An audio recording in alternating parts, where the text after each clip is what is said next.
Nós vamos dar início a mais uma série de mensagens. Só que dessa vez pretendo ser um pouco mais curta e mais falar um pouco daquilo que Deus fez na vida de alguns homens que Deus chamou, vocacionou, convocou e que deu algumas tarefas e deu um propósito, um sentido, uma direção para seguir. Só que nós precisamos compreender que Deus continua chamando. Deus continua vocacionando. Deus continua trazendo pessoas para serviço do seu reino. E isso de uma maneira geral, como cristão. Se nós entendemos como a salvação, a nossa verdadeira vocação, a verdadeiro chamado de Deus para a nossa vida, nós temos um propósito pelo qual Ele nos vocacionou, porque Ele nos chamou.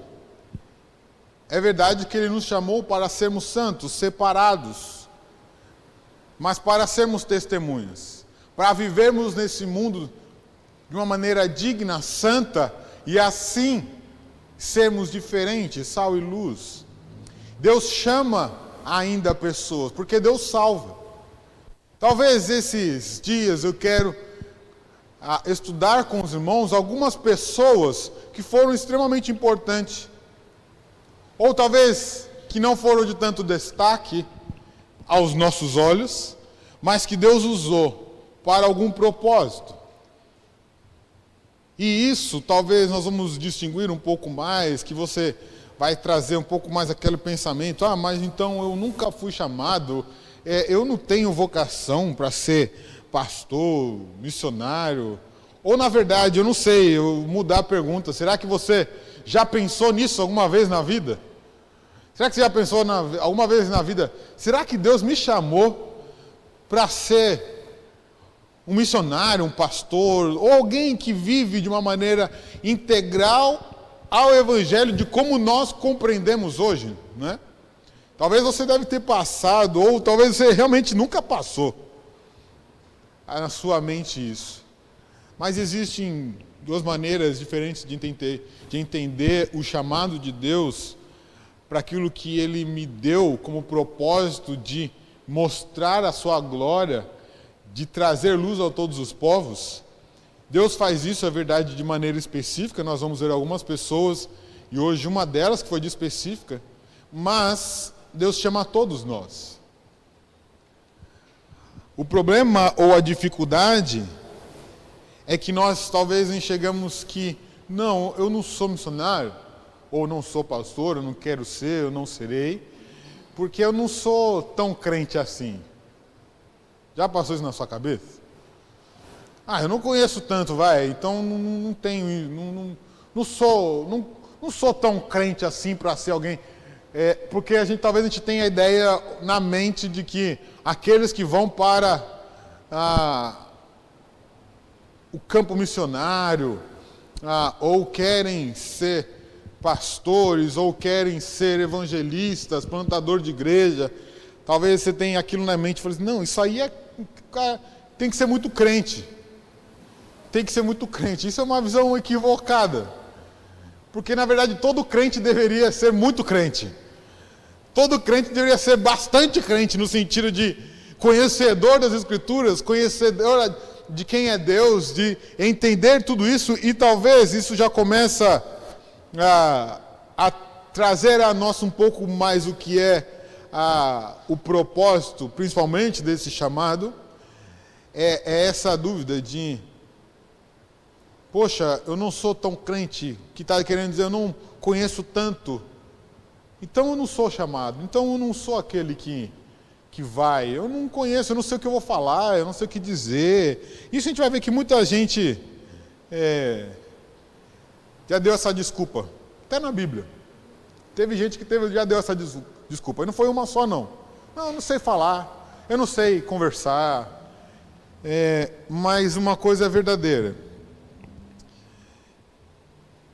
Cada vez que a gente conhece menos a Deus, mais a gente não quer servi-lo. Pouco conhecimento, pouco serviço.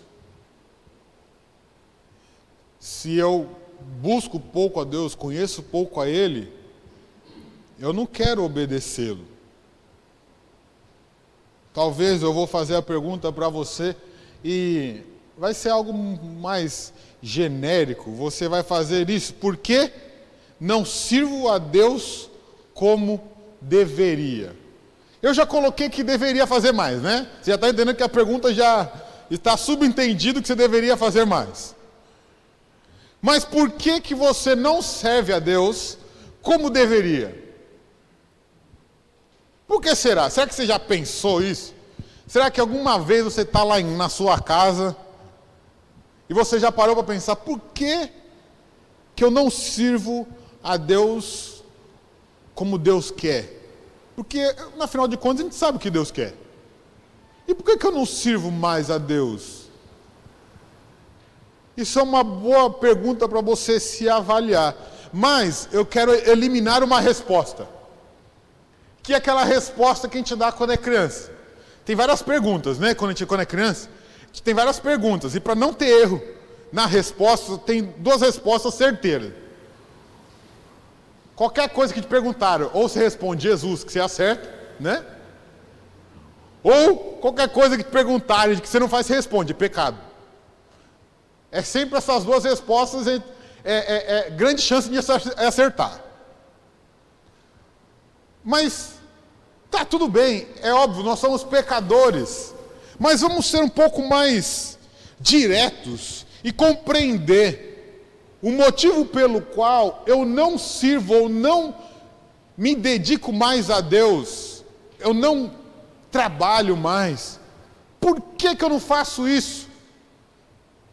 Eu sei que eu sou pecador, mas eu sei que eu preciso orar mais, eu sei que eu preciso estudar mais a Bíblia, eu sei que eu preciso servir mais, eu sei que eu preciso evangelizar, eu sei que eu preciso doar meu tempo para o próximo, eu sei que eu preciso congregar com os irmãos, eu sei que eu preciso ser fiel nos dízimos, eu sei que eu preciso me dedicar tempo mais aos meus irmãos. Isso não é novidade. Com pouco tempo de igreja você já sabe isso. A pergunta é por que eu não faço, sendo que eu sei isso, e eu deveria fazer mais isso? Eu sei o que eu preciso fazer e eu não faço. Aí você fala, não, até Paulo disse, porque eu luto, o que eu quero fazer eu não faço. Mas na prática, meu irmão, qual é o pecado que a gente precisa lutar? Para fazer mais, para servir mais, para evangelizar mais, para congregar mais. O que eu preciso fazer? O primeiro passo é eliminar e nos acomodar. É o pecado. Sabe por que quando a gente dá essa desculpa, ela é cômoda para nós? Porque a gente fala, a gente é pecador, a gente é assim mesmo, a gente vai lutar sempre. Pronto, respondi. Próximo, vamos para domingo que vem, a gente volta. Se você está se acomodando e acha que é suficiente essa resposta, vai justamente mostrar o que nós precisamos compreender mais. E o que é que eu gostaria que a gente compreendesse, principalmente no dia de hoje. A gente conhece pouco a Deus. A gente conhece pouco o Deus que nos chama. A gente tem pouca comunhão com Ele. A gente tem dificuldade de ter comunhão com o próprio Deus.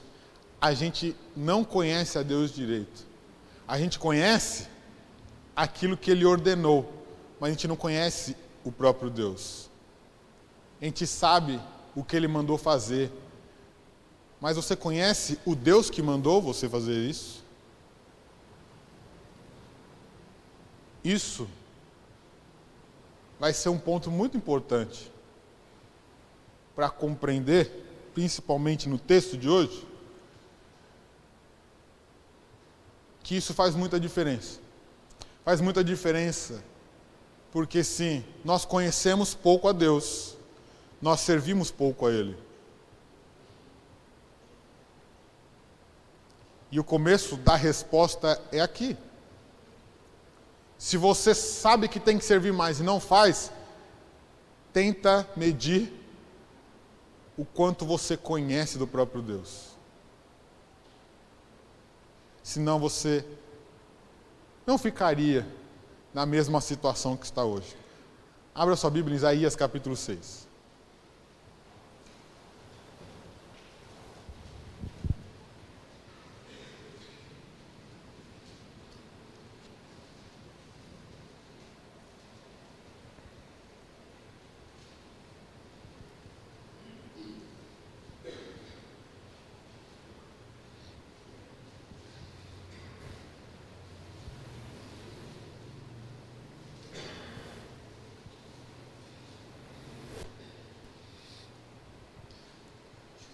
Texto conhecido chamado de Isaías. Isaías capítulo 6, do 1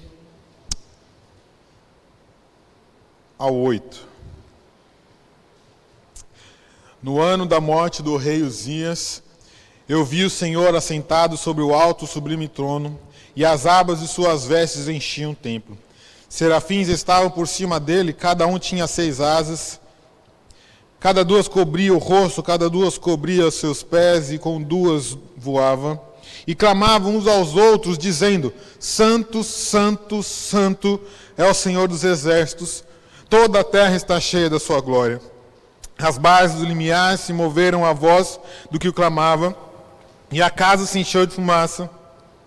Então disse eu: ai de mim, estou perdido, porque sou homem de lábios impuros, habito no meio de um povo de impuros lábios, e os meus olhos viram o Rei e o Senhor dos exércitos. Então um dos serafins voou para mim, trazendo na mão uma brasa viva, que tirara do altar com uma tenaz. E com a brasa tocou a minha boca e disse: eis que ela tocou os teus lábios, e a tua iniquidade foi tirada e perdoado o teu pecado. Depois disso ouvi a voz do Senhor que dizia: a quem enviarei? E quem há de ir por nós?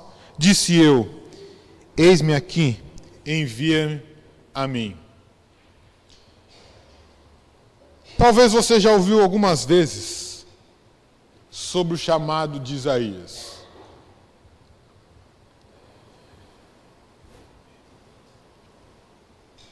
Só que Isaías, ele estava vivendo uns dias bem conturbados. Tinha acabado de sair de uns dias de paz, tranquilidade, e entrando num dia de dificuldade. O chamado de Isaías é um chamado não muito animador.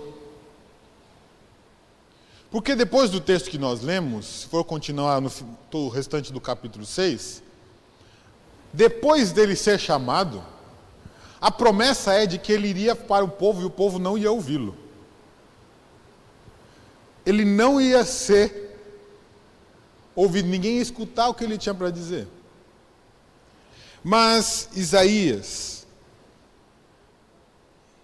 ele teve uma visão de um encontro com o próprio Deus. E a partir desse encontro com o próprio Deus, ele foi chamado, vocacionado, transformado para ir e anunciar aquilo que o próprio Deus tinha feito. Mas como então podemos entender de que a gente precisa conhecer mais e precisa saber de quem mais é esse Deus através de Isaías? Parece que se a gente não compreende muito o contexto histórico, a gente fica meio perdido o que tem a ver o começo do texto. Mas é preciso compreender primeiro essa primeira lição, juntamente com Isaías. Para entender o chamado, é preciso conhecer aquele que me chamou. Isaías começa o chamado de Deus, do próprio Deus, ele narrando no seu livro, que no ano da morte do rei Uzias, eu vi o Senhor assentado no seu alto e sublime trono. Aí você fala, quem é Uzias? O que tem a ver o rei? ele chega no momento da sua vida, só para a gente compreender um pouco melhor. Isaías, ele é alguém, é um jovem, em média de 18 a 20 anos, tá bom? Às vezes a gente tem a imagem de que Isaías é aquele velhinho, né, barbudo, ungido, que andava dando conselho, profetizando com a bengala. Isaías é chamado por Deus com média de 18 a 20 anos. Capítulo 1 inicia o livro ele falando durante que ele profetizou durante 4 reis. E isso significa que o ministério de Isaías foi no Reino do Sul. Lembra quando o povo estava dividido entre o sul e o norte? Ele profetiza para o sul. E isso significa que o ministério dele durou cerca de 50 anos. E a dinastia entre esses 4 reis, ele é chamado na transição do primeiro para o segundo. Uzias era o atual rei que tinha governado cerca de 50 anos, um reino próspero, um reino de bênção para a vida de Israel. Só que Isaías ele tem um detalhe muito interessante na sua vida, que provavelmente ele fazia parte da linhagem real. O capítulo 1 começa dizendo quem ele é filho de Amós, não é o profeta. E ele era como se fosse um parente de Uzias, seria o tio dele ou um primo mais velho, dependendo do parentesco. Significa então que ele estava muito interessado no que iria acontecer com o reinado, e que ele viu Israel passar por 50 anos numa ótima prosperidade de um rei, e a partir de agora o rei morreu. O rei morreu, o que será do nosso povo depois de 50 anos? Meus irmãos, se já tem confusão no nosso país quando troca de governo em 4 anos, imagina quando de 50. Um rei que passa 50 anos governando bem, prosperidade para o povo, morreu. E agora? Seu sucessor, seu filho. Será que nós sabemos quem é? Será que vai ser bom? Preocupações de Isaías para com o seu povo. A dificuldade que provavelmente viria. Interessante que Isaías ele está nesse contexto de crise, de dúvidas, de buscar a direção de Deus para a nação. Ele vai no templo. E quando ele está ali, Deus dá essa visão para ele. E essa visão que Deus dá a Isaías, quando ele chega, ele vê nesse ano, no ano da morte do rei Uzias, o que ele vê? O Senhor sentado num alto e sublime trono. Deus está dizendo: Isaías, você está preocupado com o reinado da nação? Não se preocupe. Eu estou no governo. Eu estou sentado no trono. Nada vai fugir do meu poder. Não precisa se preocupar, Isaías. Por que você está angustiado? Por que você está tão perdido? Quem te chamou aqui está governando. Por mais que você está olhando para o trono de Israel, está vazio, fique tranquilo. O rei, o trono celeste, não está vazio. Eu estou governando todas as coisas. Fique tranquilo, Senhor. Por que você está desesperado? Por que você está batendo cabeça? Por que você está correndo para um lado e para o outro? Você não sabe quem é que está aqui te chamando? Você não sabe quem é que está governando a história? Detalhe interessante que Isaías, quando ele viu a dificuldade, mesmo ele pertencendo a um povo, a uma linhagem que seria uma linhagem real, que seria alguém que estivesse próximo a esse povo, a esses líderes, a atitude dele é qualquer? Vou para o templo, vou buscar a direção de Deus. Não, que é só um parênteses, tá bom, meu? Não ache que você vai achar a solução dos problemas políticos e de governo deste mundo, e onde você estiver, fora de Deus, tá bom? Não vai ser em outro lugar. Busque a direção de Deus. Vá diante de Deus na presença dele. Feche parênteses. Isaías chega diante de Deus e ele fala assim: não se preocupe. Eu estou governando todas as coisas. Você tem que saber que eu que comando todas as coisas. Eu sou soberano aqui. Eu estou assentado nesse trono. E o que eu estou fazendo aqui já é suficiente. Eu estou governando esse povo é meu, por isso que eu te trouxe aqui, Isaías. E quando ele reconhece a grandeza do Senhor, ele fala assim: esse Deus, quando eu vi o Senhor alto, sentado no seu alto e sublime trono, a aba de suas vestes, sabe o que é a aba de suas vestes? É a barra, né? A bainha da calça, como se fosse a veste. Só a barra enchia o templo. Significa, só isso te basta para compreender que eu estou governando todas as coisas.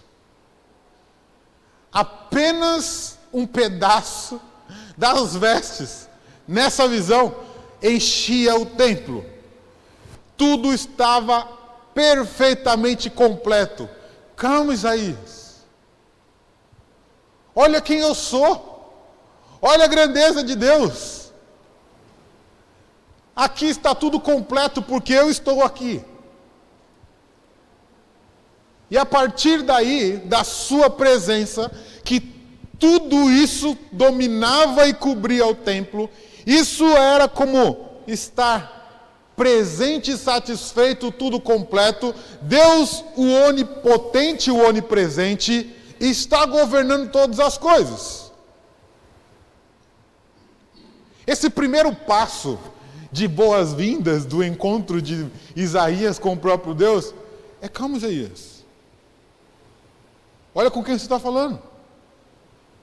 É a exaltação do próprio Deus. Esse texto aqui, ele é dividido várias vezes, muita gente já ouviu. Isso aqui é um padrão, talvez de um esboço muito mais nítido e claro, que muitas pessoas já usaram. Isso aqui, se você não percebeu ainda na nossa liturgia, é basicamente a liturgia que acontece no texto de Isaías. É a exaltação do próprio Deus, reconhecimento de quem nós somos, a mensagem do próprio Deus e o desafio para nós. É o esboço. Anota aí que é isso aí que está escrito no texto, tá bom? E é isso que a gente faz. E é assim que Deus trata. Primeiro você tem que saber quem é Deus. E é isso que ele está fazendo com Isaías. Eu sou o Deus soberano. Eu sou o Deus onipotente, onipresente. Eu sou o Deus que domina todas as coisas. Eu sou o Deus que é suficiente. Calma. Eu te trouxe aqui, então você tem que saber quem sou eu. E diante dessa presença que você fica extasiado. Você fica compenetrado. É a presença de Deus, da grandeza dele, que não tira a tua atenção, que você não quer mais nada senão desfrutar daquela grandiosidade, daquele poder, da presença dele, a fumaça que dirigia todas as coisas, os anjos que vêm,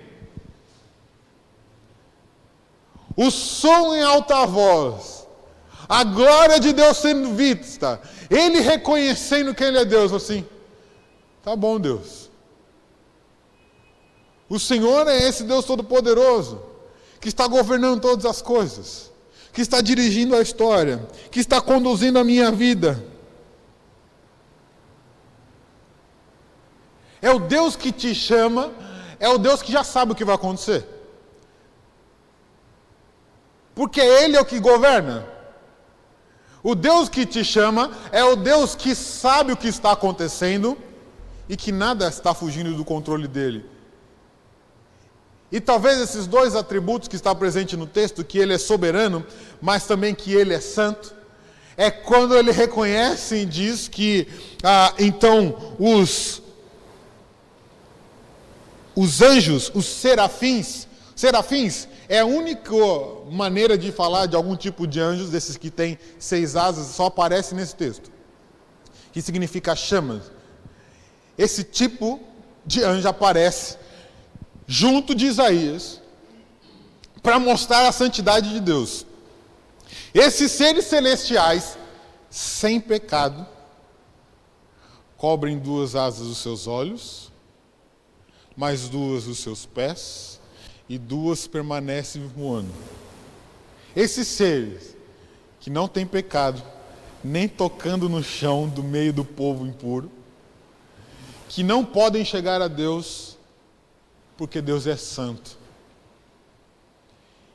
Nem os anjos que não têm pecado não conseguem ficar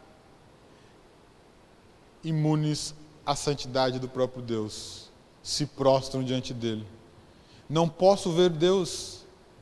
Não é só para nós que temos pecado. Os anjos que não têm pecado algum, que são os mensageiros dele, para mostrar essa santidade, e falam em alta voz dizendo: Santo, Santo, Santo é o Senhor. No hebraico, não é que nem no português que nós temos as palavras que são os superlativos, como se fosse santíssimo, santíssimo. Toda vez que você vai nas Escrituras, 3 vezes repetindo a mesma palavra, lê de novo porque é muito importante. Lê de novo porque é extremamente importante e isso é a maneira de enfatizar aquilo que Deus é. Deus é santo. Deus é soberano. Esse Deus que está te chamando, Ele é santo, soberano sobre todas as coisas, que nem os anjos podem ficar diante dele. Essa santidade dele é tão grande que esse chamado de Deus é sem defeito. A santidade de Deus é para mostrar que tudo que ele faz é perfeito. Então, se ele te chama, ele é perfeito. O chamado é perfeito, a sua salvação é perfeita. Da maneira que ele faz é perfeitamente. Não tem aquela, ele me chamou, mas eu acho que ele chamou a pessoa errada. Não, ele não faz coisa errada. Deus salva quem Ele quer, Deus capacita quem Ele quer, Deus chama quem Ele quer porque o plano dele é perfeito, porque Ele é santo, Ele é perfeito. E tudo que Ele faz é santo, santíssimo. Exaltado nosso Deus, soberano no santo trono, governando todas as coisas. Essa é a figura que Isaías se depara. É simplesmente as boas-vindas. Quando Deus nos chama, nós precisamos saber quem é esse Deus.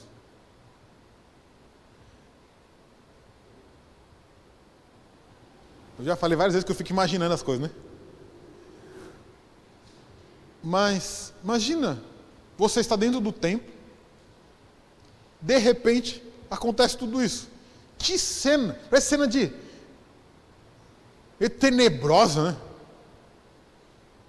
Imagina, de repente, a gente está aqui num lugar fechado como esse. No escuro, de repente, a fumaça, a aba do próprio Deus aparecendo aqui, tudo que só a bainha das suas vestes cobrem todas as coisas. Anjos voando e gritando, Santo, Santo, Santo. Os lumiares estremecendo, a voz do Senhor como um trovão. Meu Deus, se eu estivesse aqui dentro. Se eu estivesse aqui dentro, eu estaria a mesma reação que Isaías teve.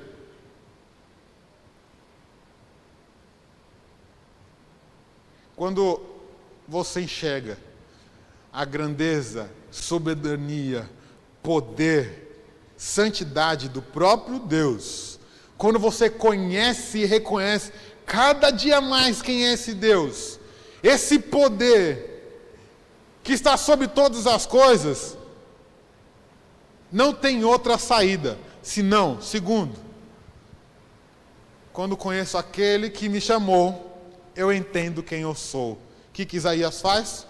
Vou morrer. Vou morrer. Eu vi Deus, os anjos, a aba das suas vestes, a sua presença, tudo coberto, tudo estremecendo. Eu vi a grandeza, desfrutei um pouco de quem é Deus. Vou morrer, não posso ficar aqui, o que eu vou fazer agora na minha vida? Eu não tenho por que estar diante dele, eu vou morrer. Só quando você chega diante do próprio Deus, você começa a ver quem é você. Só quando você chega diante de Deus, você começa a reconhecer todos os seus pecados. Você começa a confessar até aquilo que você estava na cabeça, nem me veio agora, falei também. Quando você chega diante da presença de Deus, quando você vê Deus face a face, você começa a reconhecer quem é você e tudo que você faz de errado. Isaías fala, eu vou morrer, ai de mim. Meus lábios são impuros, eu habito no meio de um povo de impuros lábios, meus olhos viram rei, eu vou morrer. E agora o que será de mim? Deus, meus olhos, eu falo tudo que não presta. A boca fala daquilo que está no coração, vai ter que limpar tudo. Eu não consigo estar diante do próprio Deus. Existe uma regra, que eu espero que você não esteja nessa regra. Quanto mais distante de Deus eu estou, mais santo eu me acho. Quanto mais longe de Deus eu estou, quanto menos eu conheço a Deus, mais eu me acho bom. Mais eu me acho santo. A prova disso é de que quando o contrário acontece, você se sente o pior dos pecadores que merece a morte. O castigo eterno. Você sabe que o salário do pecado é a morte. E você merece morrer. Porque você está diante de um Deus santo, santo, santo.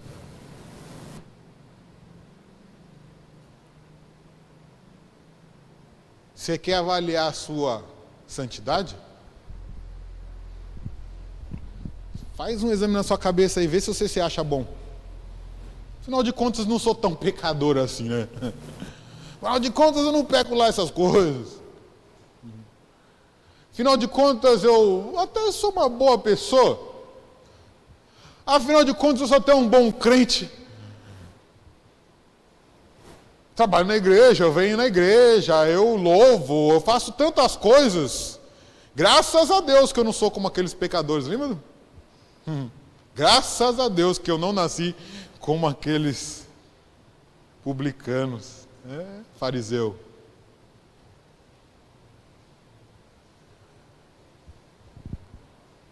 Por isso que cada vez que você conhece mais a Deus, se você chega mais diante de Deus, mais você reconhece quem é você. Mais você reconhece que você não é nada. Quando você está diante de Deus, se você vê a grandeza dele, se você está na presença dele, e você vê o Senhor sentado no seu trono, a sua veste cobrindo tudo, o poder dele sobre aquele lugar, os anjos demonstrando a sua glória e santidade, e você quer ficar de pé falando assim, e aí Deus, tudo bem? Vamos conversar? Você não entendeu. Você não entendeu quem é aquele que está diante de ti.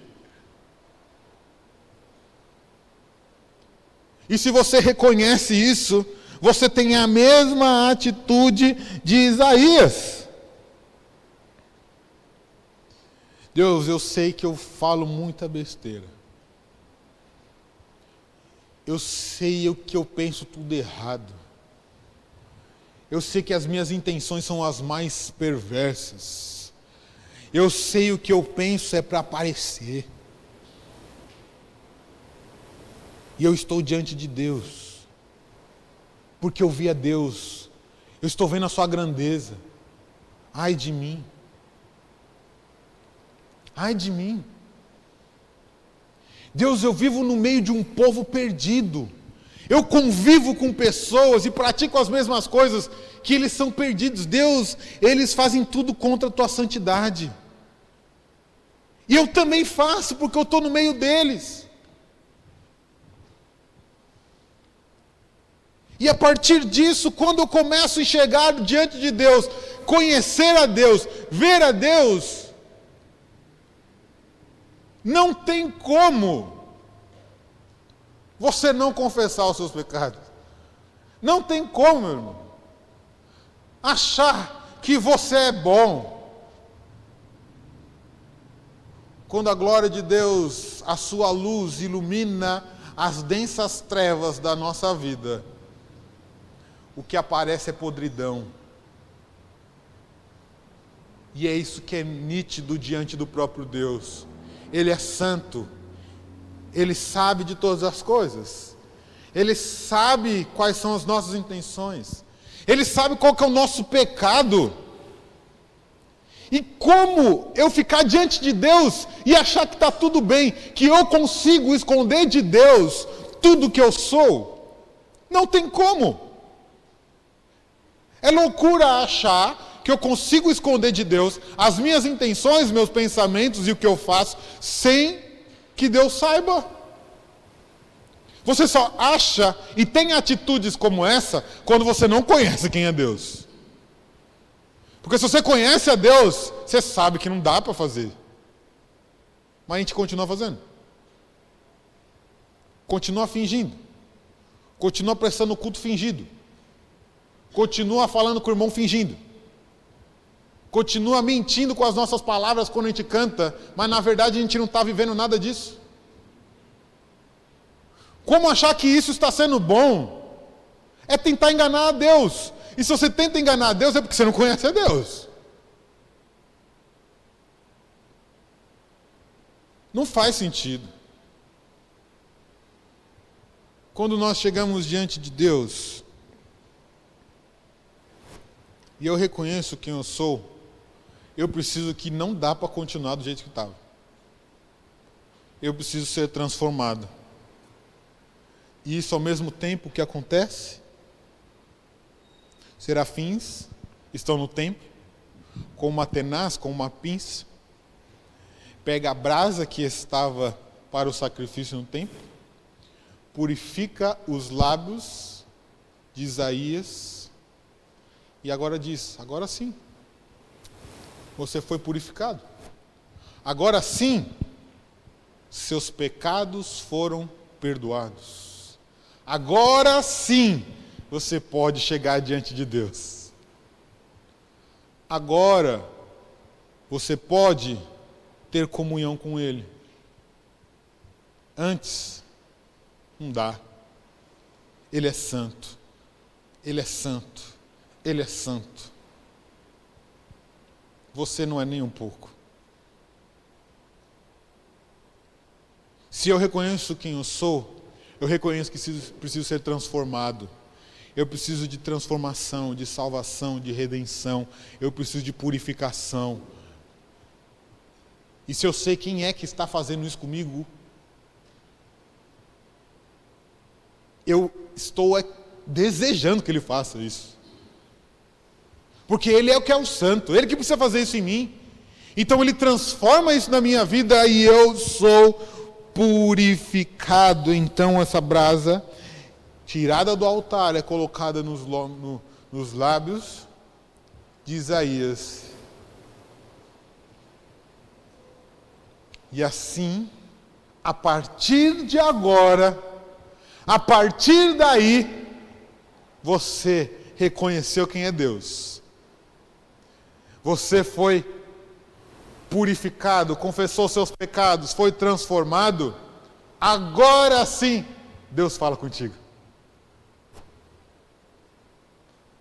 Agora sim Deus vai falar. Agora sim você pode ter acesso a Deus. E Ele vai falar contigo. Mas o que Ele vai fazer? Ele vai te chamar.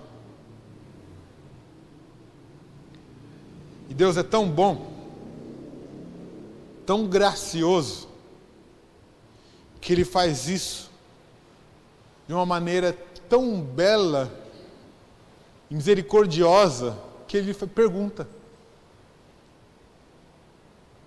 Terceira lição.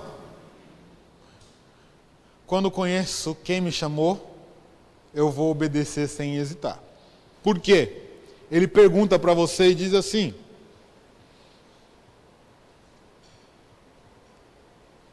versículo 8: a quem enviarei?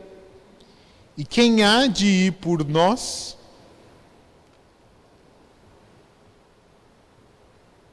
Ele pergunta: quem eu vou enviar? Quem há de ir por nós? Nós, ele está usando o plural para demonstrar a trindade do próprio Deus presente naquele a quem ele chama,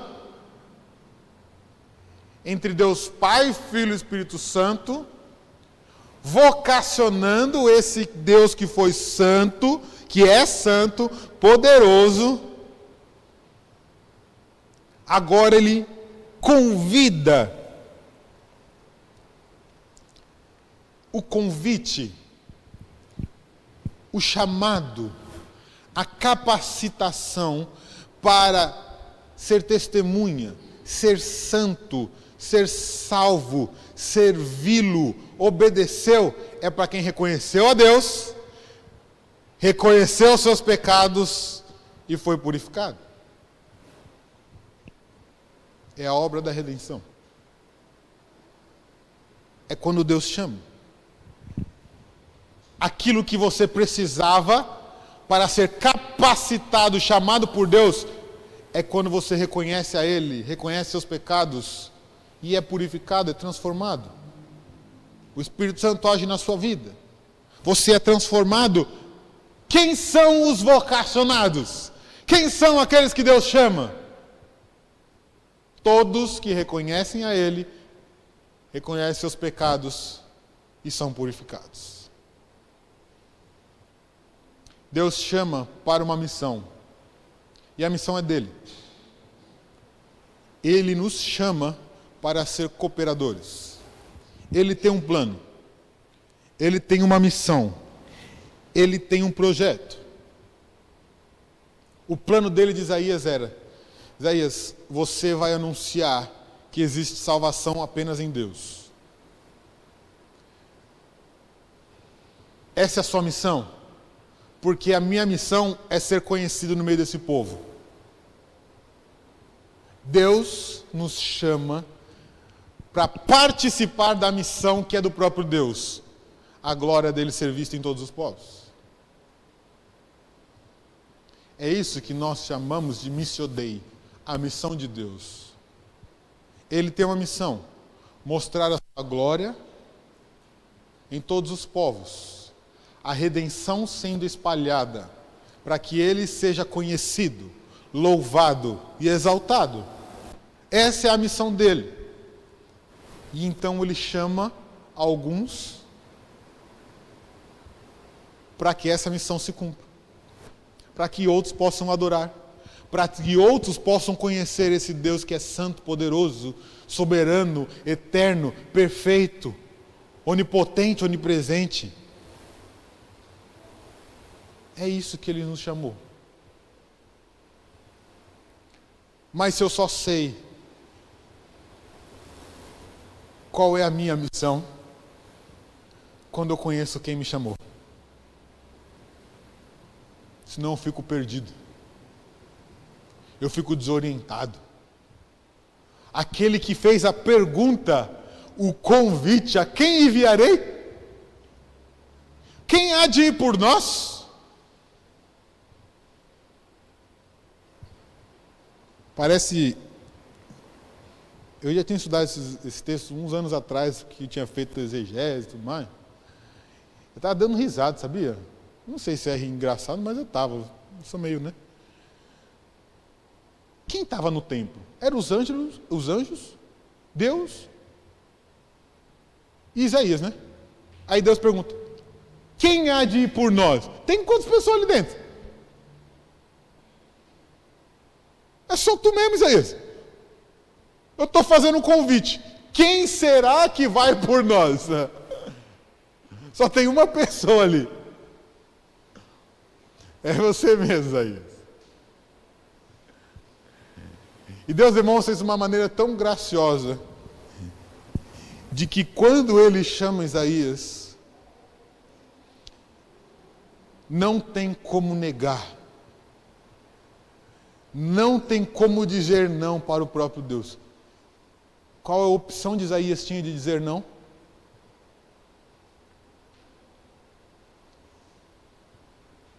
Mas o que eu acho interessante é que o convite para Isaías é um convite esperando a resposta de Isaías, mas ao mesmo tempo, como Isaías iria negar o convite diante de tudo que ele viu? É possível? É possível você ver o Senhor, ver a sua glória, a sua santidade, ser purificado e recusar o chamado de Deus? É possível? Será?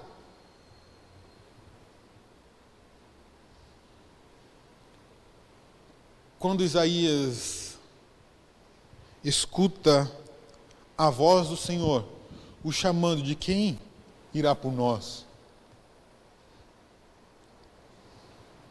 sem hesitar e sem opção ele tinha: eis-me aqui, envia-me a mim.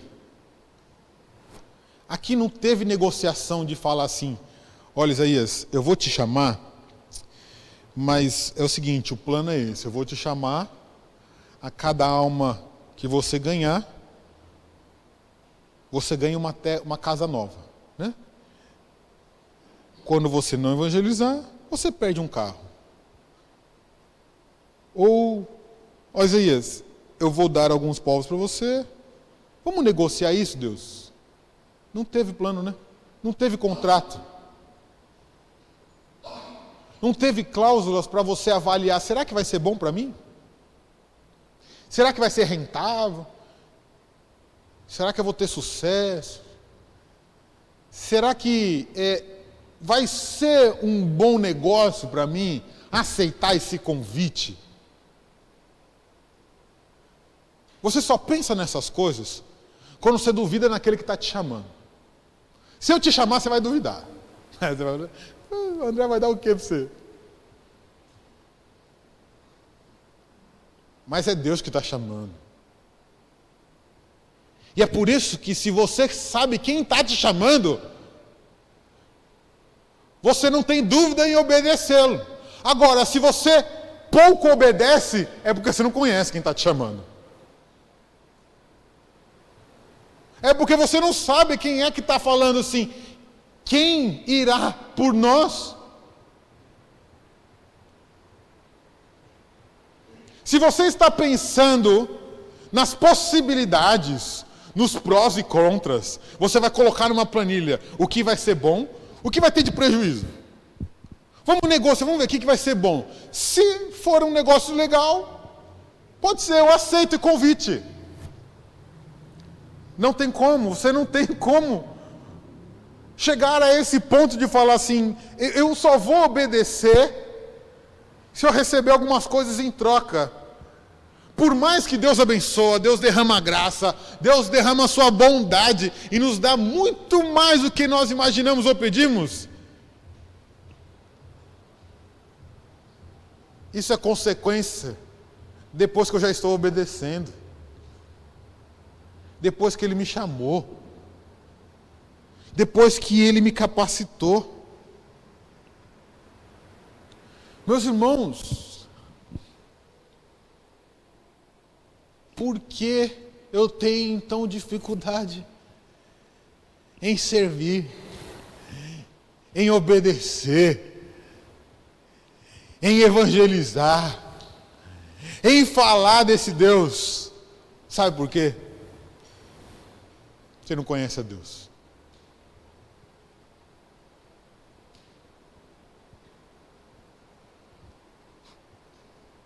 Se você não tem vontade nenhuma de fazer isso, é porque você não consegue entender quem é o Deus que você está servindo. Você pode saber cognitivamente aquilo que Ele te mandou fazer, mas você não sabe quem é Ele. Talvez estamos precisando estar debaixo da presença dEle no templo, inundado pela Tua graça e pela presença dEle, para reconhecer quem é Ele. Mas para que, se Ele já falou quem é Ele? Ele já se revelou a nós. Ele já demonstrou os seus atributos, a sua glória, o seu poder. Ele já mandou o seu Filho. Ele já nos salvou. E eu ainda estou duvidando.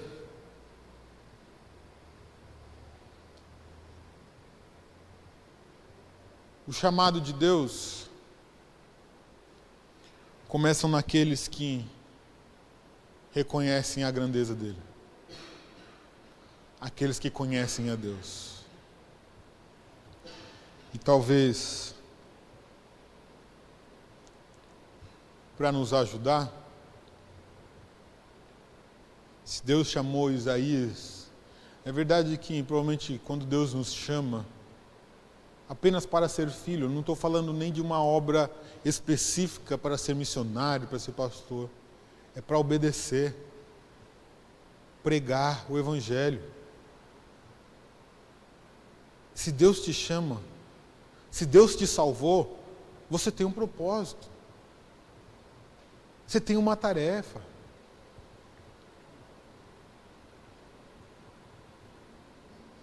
Por fim, meus irmãos, se você conhece a Deus, então por que você tem dúvidas, ou você duvida, né?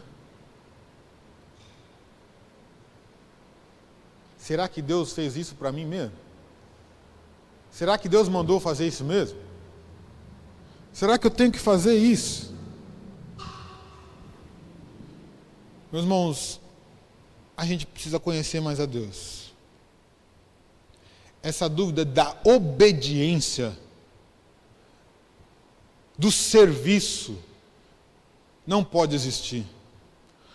A gente tem dúvidas de como Deus vai direcionar a nossa vida. Óbvio, a gente não sabe o que vai acontecer amanhã. Mas a dúvida de servir a Deus, de falar do seu amor, de servir ao seu irmão, de congregar, de trabalhar, isso não pode ter dúvida. A dúvida é, será que Ele quer que eu sirva aqui, ou você quer que eu sirva em outra cidade? Isso é normal.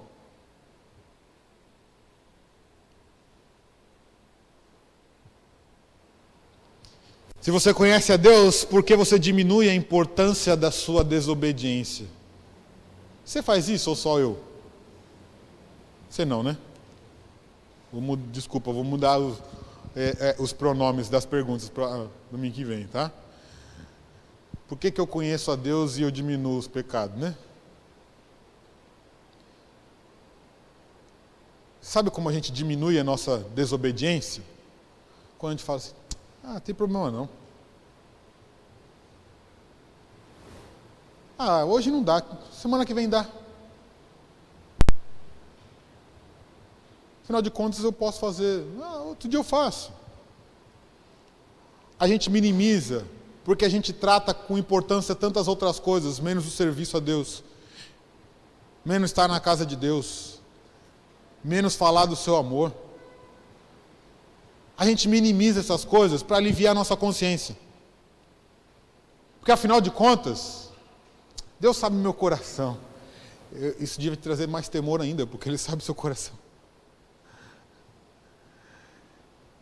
Não, sabe que se depender de mim, sempre quando eu posso, eu faço.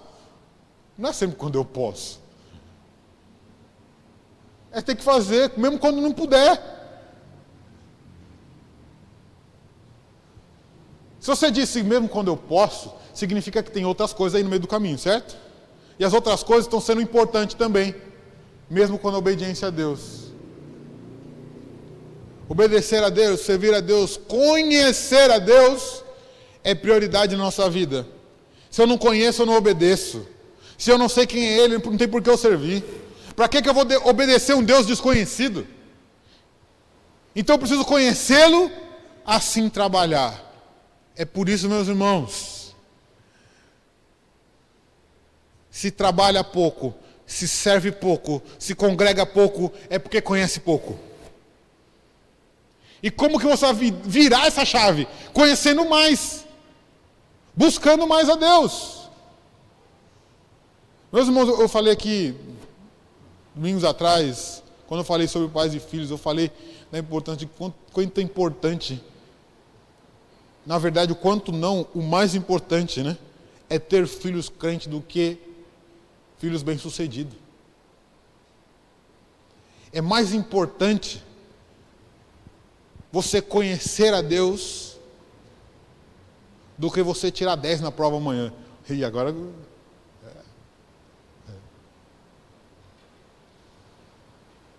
Mas para tirar 10, você não vem no culto.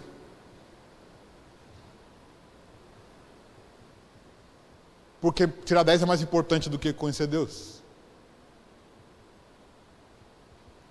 Me satisfazer é mais importante do que conhecer a Deus. E quando eu comparo isso, eu começo a fazer outras coisas, menos buscar a Deus. É melhor a gente ser mais crente,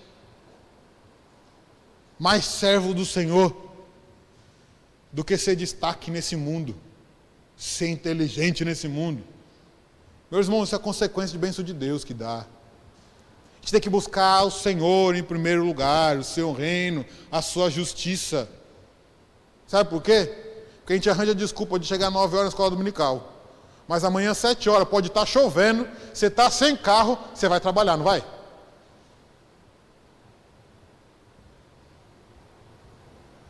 É melhor você ter comida ou ser bom crente? Será que o bom crente Deus não sustenta? Será que eu fazer esse tipo de coisa, eu vou ser melhor? Meus irmãos, se você sabe quem é o Deus que você serve, se você conhece esse Deus que está aqui, se você sabe quem é o Deus que nós pregamos, nada pode substituí-lo, nada é mais importante, porque você tem que desejar mais. E se você não deseja mais é porque você não conhece. É porque você não sabe quem é Ele. Tudo se torna mais importante do que Ele. A gente precisa ser mais bom crente. A gente precisa ser mais servo do Senhor. A gente precisa ser mais obediente. E para isso eu preciso buscar mais o Senhor. Eu preciso estudar mais a Sua palavra. Eu preciso me dedicar ao Senhor. Eu preciso servir a Ele. Eu preciso servir meus irmãos. Eu preciso trabalhar na igreja. Eu preciso evangelizar. Isso é agradar a Deus, isso que me importa.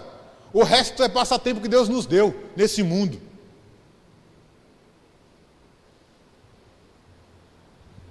É assim que a gente tem que viver, meus irmãos. Se a gente não vive, nós precisamos entender quem é Deus. A gente tem que estar disposto a servir, meus irmãos. A gente tem que estar disposto a servi-lo em todo o tempo. Se eu conheço esse Deus, eu quero servi-lo em todo o tempo.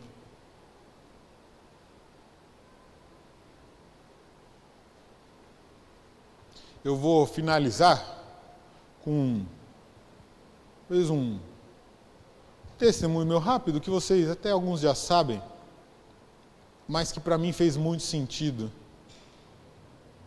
Quando eu decidi que ia para o seminário e, enfim, em 2000 eu me formei na faculdade em final de 2008, 2009 trabalhando, eu recebi um convite de emprego para ir para os Emirados Árabes.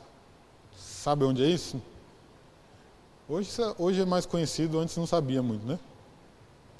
Era os Emirados, onde um dos Emirados é Dubai.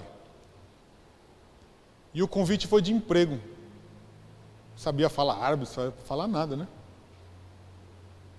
Jovem, com indicação para esse emprego, experiência no mercado, e falou: o que me impede de ir, né? Não conheço o lugar, não conheço nada, eu vou. Sozinho, solteiro, ainda não conhecia a Jana, sem falar uma palavra em árabe, só não passava fome com inglês. Fui.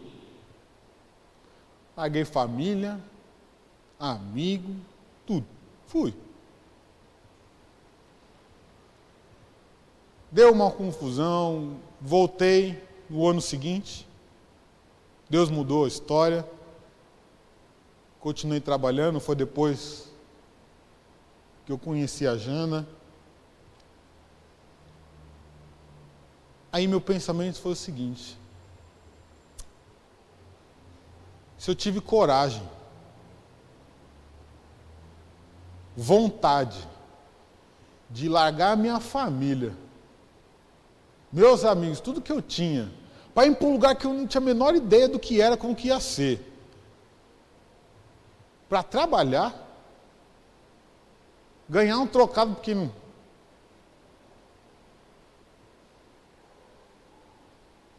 Para Deus tem que ser, no mínimo, igual. No mínimo. Por que para Deus tem que ser menos, né? Isso me ajudou muito, meus irmãos. Se eu estava disposto a me internar numa escola de inglês para poder ir entrar no lugar, abandonar a família quando a internet era difícil, para ganhar dinheiro num outro país, num lugar.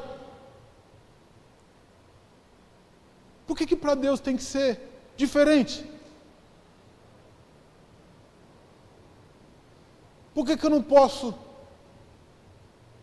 andar 5, 4 quilômetros para ir para a igreja? Para mim, minha vida mudou depois disso. Trabalhando em São Paulo, se eu gastava 2 horas para trabalhar, para entrar no emprego, por que eu não posso gastar 2 horas num avião para evangelizar? Se eu tinha que estar 7 horas da manhã no emprego e trabalhar, depois faculdade, 2 horas para chegar, saía 5 horas da manhã de casa, voltava meia-noite.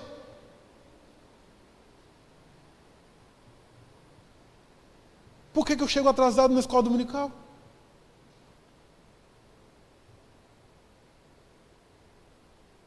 O que é mais importante? Foi assim que para mim fez começar a sentir das coisas. Sempre crente, meu irmão. Foi aí que eu me converti, não. Eu já era crente.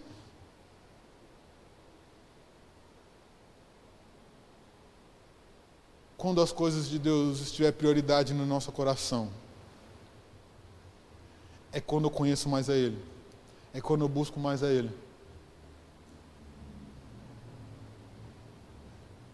É quando eu estou pronto para servi-lo. Quando eu estou disposto a abrir mão de qualquer descanso para servir mais e melhor ao meu Deus. De qualquer coisa para trabalhar para o meu Deus.